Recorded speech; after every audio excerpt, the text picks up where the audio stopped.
आणि ते अंतर कापण्यासाठी आपल्याला अजून काय प्रयत्न करायचे आहेत तो आत्मपरीक्षण करण्याचा दिवस।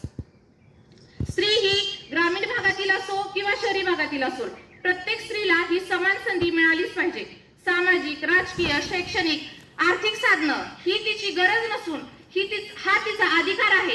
हे ज्यावेळेस सर्व समाज स्वीकारेल त्यावेळेस आपण जागतिक महिला दिन साजरा केला हे आपणास कळेल।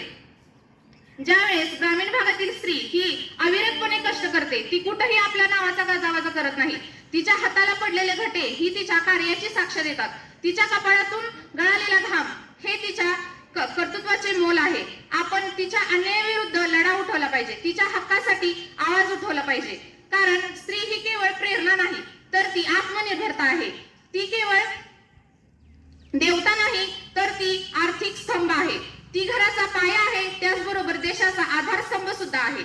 मैत्रिणींनो, बदल हा आपल्यालाच घडवायचा आहे, आपणच पुढे यायचं आहे, आपणच एकमेकींची साथ द्यायची आहे। आपण जर एकमेकींना साथ दिली तर आपण खूप पुढे जाऊ शकतो। सामर्थ्य नव्हे, स्वार्थ नव्हे तर सहकार्य निवडा, मत्सर नव्हे तर प्रेरणा निवडा। बदल आपल्यालाच घडवायचा आहे, ही फक्त सुरुवात आहे, इथून पुढे खूप स्वप्न पूर्ण करायचे आहेत, आपल्याला बुलंद आवाज उठवायचा आहे, अजून प्रत्येक स्वप्नांना दिशा द्यायची आहे। प्रत्येक स्त्रीने खंबीरपणे उभे राहिले पाहिजे। जुन्या काळामध्ये लोक स्त्रीला विचारत होते की तुला काय हवं आहे, तुला कशासाठी हवं आहे, पण आता काळ बदलला आहे, प्रत्येक स्त्री स्वतःचे मत स्वतः मांडत आहे। ती ज्यावेळेस निर्णय घेते त्यावेळेस तिचा निर्णय हा केवळ तिच्या स्वतःपुरता मर्यादित नसतो, तिच्या निर्णयातून जबाबदारी व्यक्त होत असते, जबाबदारी स्वतःची, कुटुंबाची आणि समाजाची देखील तिच्या एखाद्या विचारात आपल्याला जाणवत असते।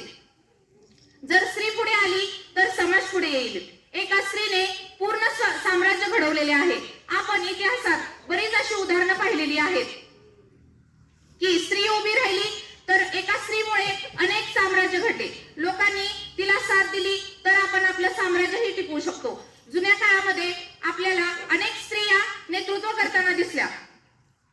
ज्यावेळेस आपण मागील इतिहास अनुभवतो त्यावेळेस स्त्रियांना खूप बंधनं टाकली गेलेली होती, पण आधुनिक स्त्री ही तशी नाहीये, आधुनिक स्त्रीला बंधनं नाहीयेत,